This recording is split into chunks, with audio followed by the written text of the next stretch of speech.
Greetings, brothers. Today I've got 12 dice here. We're going to roll them, and we're going to see just how many chapter masters can Angron actually kill in a couple of rounds of combat. So I've assembled some chapter masters from different chapters, and we're going to try something different. This is going to be a fun video. Stick around to the end, and if you do enjoy this video at any point, please consider hitting that like button. Let's dive in.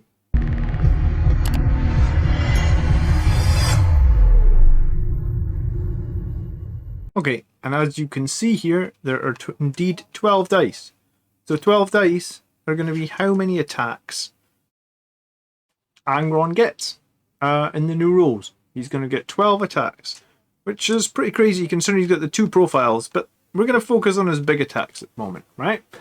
And what we're going to do, I'm going to see how many chapter masters Angron can murder in a turn. Now, I know in 40k you have to predict. You have to designate, 3 attacks go here and 3 attacks go here, etc., before the combat phase, but we're not going to do that. We're just going to roll it out. We're just going to have a bit of fun, and we're going to see exactly if we predict, if we could predict exactly how to dish out this damage, how many chapter masters he can potentially kill in one round of combat. Obviously, there's going to be swinging this because I'm actually going to be rolling dice, but regardless, I just want to see this. It sounded like a fun idea in my head, so let's play it out. We'll start with one of the most survivable chapter masters. That would be Marneus Calgar. And why he is survivable is, I guess he's toughness 5. He's got 8 wounds. He's got a 4-up invuln. And basically, he's only going to take half damage. All damage against him is half rounded up. Okay? So let's take one attack. Angron will hit on a 2. Ha! Ha! Go figure. This better not be one of my rolls. Angron will hit on a 2. He hits. Angron is going to be strength 14, so he'll wound on a 2. Perfect. Marneus will save on a 4-up. Failed. That will do 6 damage, so he takes 3 wounds. He's down to 5. I need to put a counter here real quick to keep an eye on the wounds for the guys that are dying. For 180 points, I like Marneus. He is tanky. Okay, down to 5 wounds. Next up, Angron hits on a 2. Ha! Those better be the ones. Angron hits on a 2. He wounds on a 2. Saves on a 4-up. He's fine. Angron hits on a 2. He wounds on a 2. All the ones. Hits on a 2. This is going to be a terrible experiment. Wounds on a... Okay. Hits on a 2. Wounds on a 2. Save on a 4-up. Damage 4. He's down to 3. Hits on a 2. Wounds on a 2. Save on a 4-up. Damage 5-up will kill him. Yes, he's dead. Alright, Marneus Calgar is dead. It took 8 attacks. I don't think that's average. That is a big swing. Alright, let's take the next chapter master in our list. I'm going to go with something a bit closer to home. Commander Dante. This time, hit on a 3 because he's -1 to hit. Hits. Wound on a 2. Wounds. Save on a 4-up. Saved. Hits on a 3. Wounds on a 2. Save on a 4-up. Failed. Damage. 6 will kill him. He's dead. Alright, Calgar and Dante dead. We get 2 attacks left. What chapter master is up next? We're looking at High Marshal Helbrecht. 8 wounds. Toughness 4. 4-up save as usual. Helbrecht has nothing that increases survivability. Okay, 2. May as well roll them both at once because 1 won't kill him. Hits on 2s. Yep. Wounds on 2s. Yep. Saves on 4-ups. Double save. Okay, so he killed 2 chapter masters. Helbrecht tanked him up. Now I did think to myself, Angron can make 3 times as many attacks if he does single damage hits. Now they would have been more beneficial to do against Marneus Calgar for sure, because obviously he's halving damage, so he can't half damage on a 1-up on a 1 damage hit. And essentially, the other thing about Calgar is even with a -3, which essentially would become -2 because of Armor of Contempt, that's still going to push all these characters onto invulnerable saves because they're all 2-up saves. So the -3 from the 1 damage attacks reduced to -2 is still going to put them on their 4-up invuln. So they're going to get the exact same save. In some cases, we might wound a little bit weaker because we're only strength 9 on those attacks as opposed to strength 15. But I guess that's something to consider. So I'm going to do this test again, but I'm going to take Marneus out of the equation until last, because I think his half damage is kind of skewing just how... I mean, Marneus is good. We don't see him get played that much, but Ultramarines haven't had a 9th edition codex, which has been crippling them for like 2 years. So let's go against Dante first, right? So, hitting on a 3, wounding on a 2, saving on a 4-up. Failed. Damage, 5. Alright, Dante has 1 wound left. Hitting on a 3, wounding on a 2, saving on a 4-up. He's fine. Hitting on a 3, because Dante's -1 to hit. Dante's -1 to hit. Dante's -1 to hit. Hits. Wounds. Fails the save, so Dante is dead. So 6 attacks to kill Dante. It's quite a lot, actually. Dante never survives that. Like, in a game on the tabletop, I feel like Dante never is going to survive 6 attacks against this character. Anyway, Hellbreak next.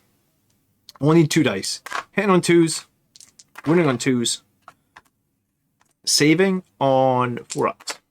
Both saved. Hellbreak. Both hit. Both wound, because he's strength 14. 1 saved. Damage, 5. 3 wounds left.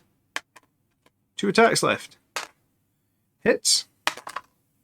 Doesn't wound. Last attack. Hits. Wounds. Doesn't save. Damage is a minimum of 4, so kills him. So in 2 situations here, Angron is killing 2 chapter masters in 1 round of combat. So I was thinking about this a lot actually today. Ever since I saw the rules, the fact that he gets 12 D3 plus 3 attacks. And I know that there's a couple of things that like the World Eaters have right now that might be changing. Like the rumor is that he can have a Warlord trait that potentially gives him more attacks. Sometimes, or at least Khorne got a new ability called like a Mark of Khorne that gives him +1 strength. There are also some stratagems that you can use. Basically, like, there's Wild Fury for 1 CP that's going to let World Eaters add 1 to their AP. That large attack is already -4. The 36 attacks he gets would be -3, so this could potentially make those -4. Like, they're also currently running like a 1-ton Fury rule that gives them additional attacks as they move further into the game, a bit like Assault Doctrine. But yeah, when I see rules like this, it makes me kind of scared. Like, this guy is crazy, like, on very poor rolls, because I don't think either of those 2 examples were average rolls. I feel like in both of them I rolled pretty poorly. There's a lot of 1s for hits and stuff. I guess that does happen, but you know, with a bunch of 1s to hit and a bunch of fails, you're still killing 2 chapter masters. That's killing his points worth of units or more in a single turn, and that's like killing chapter masters is not even going to be efficient use of Angron, right? Like, if you have the power in melee of 3 Redemptor Dreadnoughts, because that's what Redemptor Dreadnought is. It's like 4 attacks, strength 14. I think the Redemptor is actually only -3, but regardless, the D3 plus 3. I think the D3 plus 3 is scary. Like, this guy is probably killing a Spartan tank in a single turn. And when I ran maths on this, I really thought, like, basically against a chapter master, he should possibly be able to kill a chapter master in 3 hits. So I was really hoping for my rolls to show that, like, I mean, I guess I could have done it enough times. I just did it twice, and both times he killed 2 chapter masters, so I guess maybe my hope was optimistic. But I really thought that he would kill 3, maybe 4. Might have been interesting if we did 3 attacks each against 3 or 4 different chapter masters and see how they reacted. But yeah, I mean, for 360 points as the rumoured points cost, what are your thoughts on Angron? How are we going to deal with him?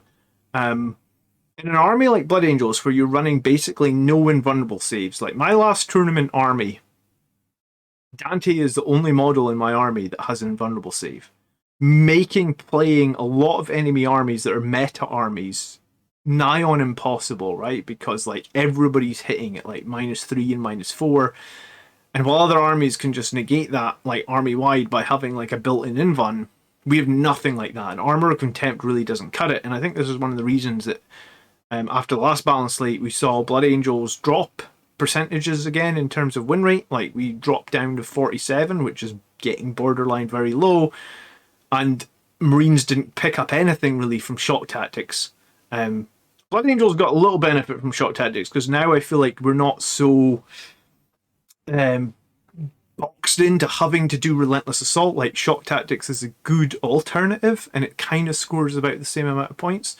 So I'm kind of pleased with the shock tactics, but Marines for me are still, they're a difficult army to get the most out of right now. And when I see this, I feel like something has changed in the narrative for 40k, because when I started playing, Space Marines were like super soldiers that were supposed to be like the best thing since sliced bread or whatnot, like the savior of the galaxy or the savior of the Imperium. And now our characters are just getting blown away like they're made of cardboard. I've heard rumors of Primarchs returning. I know that this might be a thing.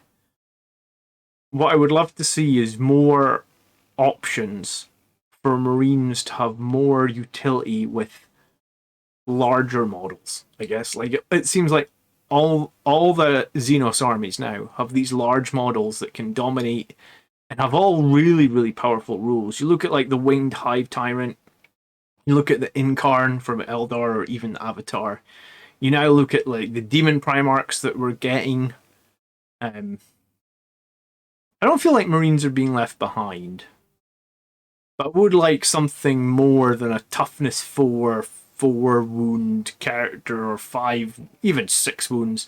Marneus Calgar is good. I mean, like the half damage is cool. Morgan Val is cool. You know, like I just feel like it's time for Marines to get some sort of serious love in that regard, because Marines are. I'm always going to be a Marine player. Nothing is going to change that. I'm always going to be working on my Blood Angels. I'm going to work on units that aren't competitive all the time as well, because I don't like to chase the meta. I don't like to follow other people's builds. I'll do my own thing.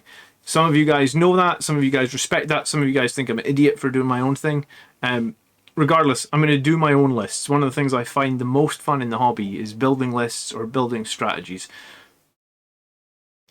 I actually thought about this as well today.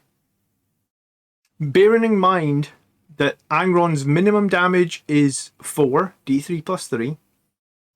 One of the tactics Blood Angels players have really been using to hold on is that 5-man Centurion squad.